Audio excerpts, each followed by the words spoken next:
Welcome back جی، ایک دفعہ پھر آپ کو خوش آمدید کہیں گے اور پروگرام کے اس حصے میں ایک بڑے ہم معاملے اور موضوع کے اوپر گفتگو کی جائے گی۔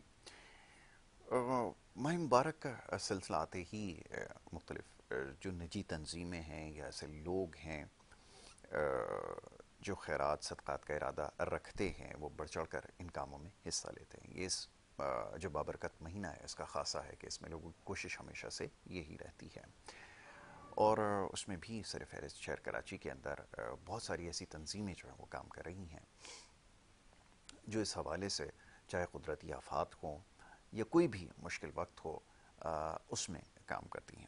تو جناب یہ سلسلہ جس تیزی سے پھیلتا چلا جا رہا ہے، اسی طرح اور بہت سارے معاملات ہیں جو سرفیس ہونا شروع ہو گئے ہیں، لیکن کچھ واقعتاً ایسے لوگ ہیں جو اس خیر کے کام کو بڑی دل جمعی کے ساتھ اور بڑی استقامت کے ساتھ کر رہے ہیں اور اس کو ایک عبادت سمجھ کے اپنا فریضہ جو ہے وہ انجام دے رہے ہیں۔ انہی میں سے ایک جناب محمد طاہر انصاری صاحب ہیں جو کہ چیئرمین ہیں الخیر ٹرسٹ کے، ریلیف فاؤنڈیشن ہے، disaster relief services and human rights کے حوالے سے کام کر رہے ہیں۔ طاہر صاحب کو میں خوش آمدید کہتا ہوں۔ طاہر بھائی بہت شکریہ، بڑی نوازش آپ کی پروگرام میں وقت دینے کے لیے۔ بہت بہت شکریہ نوازش، ایک بڑے طویل آپ کو وقفے مدعون کے بعد کرنے جو کی ہے آپ کا بہت شکریہ کہ آپ بہت تشریف لائے۔ شکریہ نوازش۔ مجھے یاد ہے جس وقت ہم پروگرام کر رہے تھے آپ کے ساتھ، اس وقت بلوچستان میں آبران میں مجھے یاد ہے کہ ایک آفت آئی، جی جی جی اور وہ بڑا ایک مشکل اور پیچیدہ معاملہ تھا، مرحلہ تھا اس وقت جب وہ زلزلہ آیا۔ مجھے اچھی طرح یاد ہے آپ کو جب یہ صبح کے وقت فجر کے وقت جب اطلاع ملی تو آپ اسی وقت روانہ ہوئے، اور وہ سارا سلسلہ آج بھی ذہن میں محفوظ ہے، اور اس کے بعد پھر وہ چھوٹے موٹے اس طرح کے واقعات رونما ہوتے رہے۔ تو یہ سلسلہ آگے کہاں تک پہنچا ہے میں چاہوں گا پہلے تھوڑا سا اس کے حوالے سے بھی بتائیے، پھر ابھی ماشاءاللہ کچھ دیر پہلے ایک بڑی خوشگوار ایک تبدیلی سی محسوس ہوئی کہ آپ نے بتایا کہ آپ یہ جو کلائمیٹیز ہیں، قدرتی آفات ہیں، اس کے حوالے کو سے بھی کام کر رہے ہیں۔ درخت لگانے کا سلسلہ، یہ بھی ایک سلسلہ شروع ہوا۔ یہ سلسلے کیسے شروع ہوئے، کہاں تک پہنچے ہیں، ذرا اس کے حوالے سے تو کچھ آگاہ کریں۔ بسم اللہ الرحمن الرحیم۔ سب سے پہلے تو یاسر صاحب آپ کے اور آپ کی چینل کی میں مشکور ہوں کہ انہوں نے موقع بہ موقع ہمیں دعوت دی ہے اور بلائے ہیں۔ مسئلہ یہ ہے کہ الخیر سے گزشتہ 24-25 سال سے کام کر رہے ہیں، جی اور اللہ تعالیٰ کا شکر ہے کہ یہ بزنس کمیونٹی اور علماء اور ڈاکٹر حضرات کی زیر نگرانی ایک مستحکم اور مستحکم اور تسلسل کے ساتھ یہ کام کر رہے ہیں۔ بالکل ٹھیک ہے۔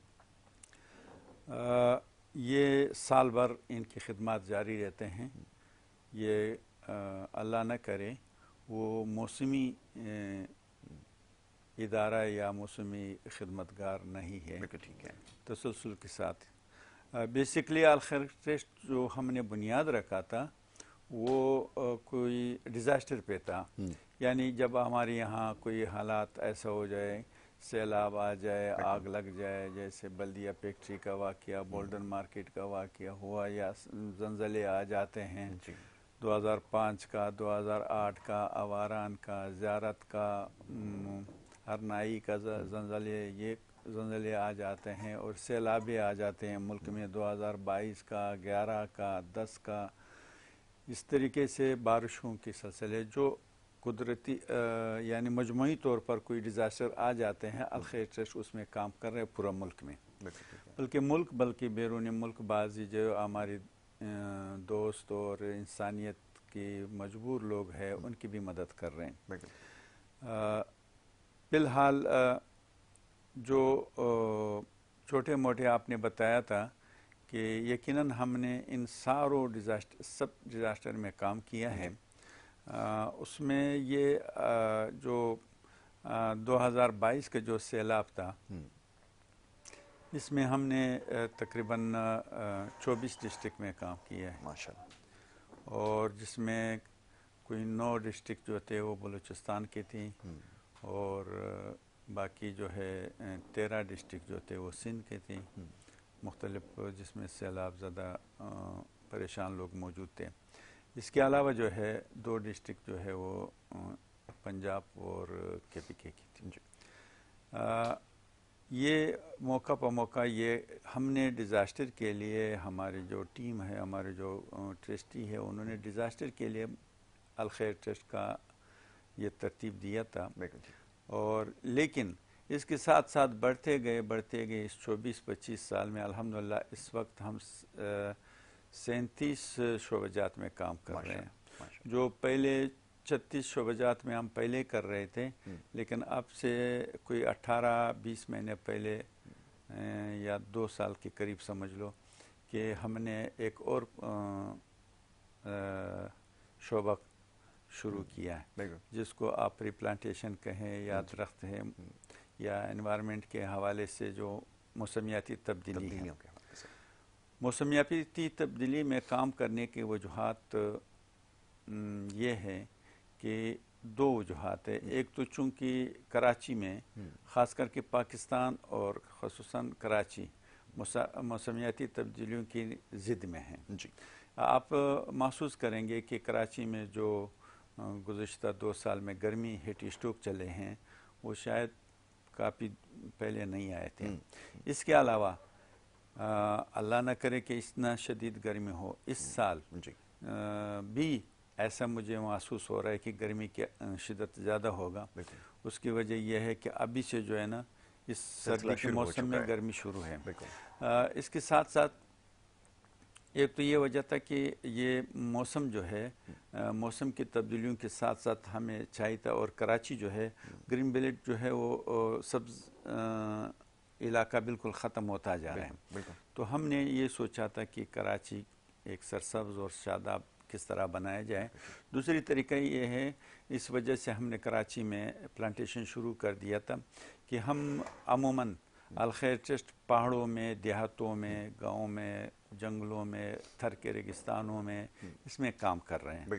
تو اس کام کے ساتھ ساتھ ہم جو اپنا کام کر رہے ہیں وہ تو اپنا ہے، لیکن جہاں پہ ہم جاتے تھے وہاں پہ اگر ہمیں کوئی کنواں مل رہا ہے، کوئی ہاسپٹل مل رہا ہے، کوئی ڈسپنسری، کوئی اسکول، کوئی خیر کے کوئی چھوٹا موٹا کام ہمیں مل رہا ہے، تو وہاں ہمیں کراچی کا تختی اس پہ لگا نظر آ رہے تھے۔ تو ہم نے اپنے کام کے ساتھ ساتھ یہ بھی محسوس کیا کہ کراچی الحمدللہ خدمت خلق اور رفاہی خدمات میں پیش ہے۔ خود کراچی کے علاوہ دیکھیے بلوچستان کے پہاڑوں میں ہم نے کراچی کی خدمات دیکھی ہے، تھر کے ریگستانوں میں ہم 2014 سے تھر میں کام کر رہے ہیں، وہاں پہ کراچی کا ہماری علاوہ بھی بہت سارے کام ہو رہے ہیں الحمدللہ۔ ایسی سندھ میں، ایسی سیلابوں میں، زلزلوں میں، آپ یقین کیجئے کہ آواران میں جو زلزلہ ہوا اس میں بلوچستان وہ بلوچستان میں ہے، بلوچستان گورنمنٹ سے پہلے بھی کراچی کی تعاون وہاں پہنچ گئی تھی۔ تو یہ کراچی یہ چیز ہم نے خود محسوس کیا کہ جب ہم یہ کراچی ہر جگہ پہنچ رہے ہیں، ہم کراچی کو کیا دے سکتے ہیں؟ تو ہم نے یہ محسوس کیا کہ کراچی کو ایک اجتماعی تحفہ دیا جائے۔ اس اجتماعی تحفے کے لیے ہمارے ساتھیوں نے، ہمارے ٹرسٹوں نے یہ مشورہ کیا ہے کہ ہم یہ ابتدا جو ہے نا اس کا ایک ماحول کی پاکی کے لیے، تبدیلی کے لیے، تو اس کے لیے ہم نے درخت لگانا شروع کیا، اور درخت کے لیے ہم نے ایک ایسا جگہ کا تعین کیا گیا ہے جو بالکل کچرے اور وہ بدبودار، وہ لیاری ندی جس کا نام ہے، وہاں سے شروع کر دیا۔ وہاں سے جب ہم نے شروع کر دیا، وہاں پہ ڈمپر، بلڈوزر اور یہ لگوا کے وہ کہیں 2 ہفتے 3 ہفتے ہم نے وہاں کی صفائی کروائی، اور وہاں سے ہم نے ابتدا کیا 20,000 پلانٹیشن کی، اور بالکل تسلسل کے ساتھ ہم نے گیا۔ الحمدللہ آج وہاں پہ آپ کسی بھی ٹائم لیاری ایکسپریس وے پہ جا کے جب آپ مانی پور روڈ کو ٹچ کرو گے تو آپ سیدھی ہاتھ پہ دیکھ کر کے آپ کو ابھی ندی نظر نہیں آئیں گے، تقریباً 1.5 کلومیٹر کے فاصلے تک۔ تو وہاں پہ ہم نے 20,000 تو اگلے سال لگوایا تھا، اور اس سے اگلے اس کے بعد جو ہے نا ہم نے مزید کوشش کی تو 2,000 اور لگوایا۔ اس وقت وہاں پہ 22,000 درخت ہماری لگ چکے ہیں، اور ارادہ یہی ہے کہ یہ جو لیاری ایکسپریس وے ہے اس کی کنارہ پکڑتے پکڑتے ہم سوراب گوڑ تک پہنچے ہیں، جہاں پہ 1,25,000 درخت لگتے ہیں۔ بالکل ٹھیک ہے۔ اس کے علاوہ دوسرا جگہ جو ہے ہم نے متعین کیا ہے کورنگی میں، کورنگی انڈسٹریز ایریا میں، وہاں پہ ہم نے روڈ کا جو مین روڈ ہے جہاں دارالعلوم کراچی کا روڈ جا رہا ہے اس کو ہم نے متعین کیا ہے۔ وہاں سے ہم نے اسٹارٹ لیا ہے، وہاں کا گزشتہ 13 اگست کو کمشنر کراچی نے وہاں کا افتتاح کیا ہے جی اور وہاں ہم نے ابتدا تو 15,000 درخت سے کیا ہے. الحمدللہ وہ بھی ابھی سرسبز اور شاداب نظر آ رہا ہے آپ کو. اس کے ساتھ ساتھ وہاں میں ہمیں 50,000 لگانے کا پروگرام ہے انشاءاللہ تعالی کہ وہاں پہ ہم 50,000 درخت لگائیں. اس کے ساتھ جو ہم نے ابھی اس سال کا پلانٹیشن کا وہ شجرکاری مہم کا افتتاح کر دیا ہے کچھ دن پہلے. تو اس میں کراچی بار ایسوسیشن کے وکلاء حضرات آئے تھے, انہوں نے بھی بڑا دلچسپی ظاہر کیا ہے اور یہ ہمارے کام دیکھ کر کے ہمیں خود پیشکش کی ہے. پہلے بار ایسوسیشن کو ہمیں بلایا گیا تھا, وہاں پہ ہم نے خطاب کیا ہے, وہ کوئی بیان دیا تھا, لیکن میں نے ان سے کہا کہ آپ وکلاء ہو, ہم آپ کے سامنے کیا آپ کو خطاب کریں. بہرحال انسان یہ علم تو ایسا ہے کہ ہر ایک انسان پوری علوم پر وہ حاصل نہیں کر سکتے, لیکن میں نے اس سے کہا کہ جو میرے پاس ہے وہ ہم آپ کی خدمت میں پیش کر رہے ہیں. میرے پاس یہ ہے کہ ہم آپ ایک درخت لگوائیں یا 1000 لگوائیں یا 1,00,000 لگوائیں, آپ ہمارے ساتھ رہیں, ہم آپ کو درخت لگانے پہ لے جاتے ہیں, آپ ہمارے ساتھ. تو انہوں نے پھر کہا کہ ہم آئیں گے, وعدہ کیا, تو وہ آئے. یہ شجرکاری مہم میں اس سال کا ہمارے ساتھ وکلاء برادری نے وہاں شجرکاری تعاون کیا. اور اس کے ساتھ ساتھ جو ہے ہماری اس سال ارادہ یہ ہے, حوصلے بڑھتے گئے. ہم نے 10,000 کے ارادے سے شروع کیا تھا اور 35,000 الحمدللہ اس وقت ہماری مکمل ہو چکا ہے. اور اب اس سال ہماری حوصلہ الحمدللہ بلند ہے, یہ ہم 1 ملین تک ارادہ رکھتے ہیں کہ ہم پہنچائیں, اور یہ ہم کراچی کو ایک تحفہ دینا چاہتے ہیں. اس سلسلے میں عوام ہمارے ساتھ ہے, اور کوئی 1 درخت لگوانا چاہیں, کوئی 1000 لگوانا چاہیں, خود آ کے لگوائے ہیں, ہم ان کو سارے سہولت مہیا کریں گے. پانی کا ہول بنانے کا, اس کا جو بالو مٹی ہے, کاد ہے, دیکھ بھال ہے, سارا دیکھ بھال بڑی امپورٹنٹ چیز ابھی آپ نے تذکرہ کیا. میرے ذہن میں آتا ہے کہ اگر بہت ساری شجرکاری مہم چلتی ہیں پاکستان میں, اور وہ لگا کر اس کے بعد یہ جا اور وہ جا, دیکھ بھال کا کیا کوئی سلسلہ بنا ہے؟ بہت اچھا سوال آپ نے کیا, اور یقیناً یہ پودا جو ہے, یہ پودا لگانا تو آسان ہے, لیکن اس کا دیکھ بھال جو ہے ایک مشکل کام ہے. اس کا وجہ یہ ہے کہ اس کو جانور بھی کھا لیتے ہیں, اور بچے بھی توڑ دیتے ہیں, اور کوئی شرارتی لوگ بھی توڑ دیتے ہیں. لیکن اس سے حفاظت کے لیے الحمدللہ الخیر ٹرسٹ پہلے سے ایک ترتیب بنا دیتے ہیں کہ جہاں جہاں پہ وہ پلانٹیشن کر رہے ہیں, درخت لگوا رہے ہیں, پودے لگا رہے ہیں, پہلے اس کے تحفظ کی سوچتے ہیں, پانی کا سوچتے ہیں. اور اس میں تقریباً اگر میں آپ کو بتاؤں, یہ 16 مراحل ہے جس سے ہم گزرتے ہیں ایک پودا کو بڑھانے میں. اس 16 مراحل میں ایک ہول بھی آتا ہے, بالو مٹی آتا ہے. الخیر ٹرسٹ کا طریقہ کار یہ ہے کہ وہ جہاں پہ جہاں درخت لگوانا چاہتے ہیں وہ وہیں کی مٹی سے نہیں لگواتے ہیں. مٹی جو ہے نا وہ ہم باہر سے منگواتے ہیں. بالو مٹی الگ سے ٹرکوں میں لاتے ہیں, اور الگ سے کھاد اس میں مکس ہوتے ہیں. پھر 2 دن پہلے اس کو پانی دیتے ہیں, اس کے بعد اس میں درخت لگواتے ہیں. تو اس کے لیے ہم نے ابھی مکمل طور پر نگرانی اور چوکیداری کا کام رکھا ہے.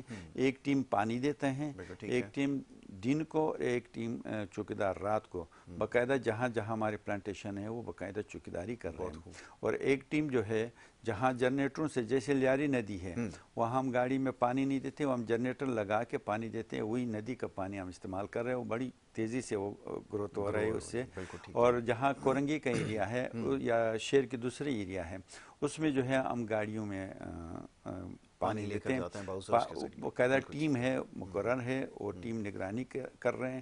بلکہ بعضی مقامات پر ہم مقامی لوگوں سے یا KMC وغیرہ سے تنگ آ جاتے ہیں, وہ کچرے وہاں پہ پھینک دیتے ہیں. تو اس کے لیے باقاعدہ پھر ہمیں ایک اور محنت کرنی پڑتی ہے, TMO وغیرہ سے مل کر کے اس کو درخواست دینی پڑتی ہے کہ یہ کچرے صاف کیا جائے تاکہ ہم پلانٹیشن میں پانی دینا آسان ہو.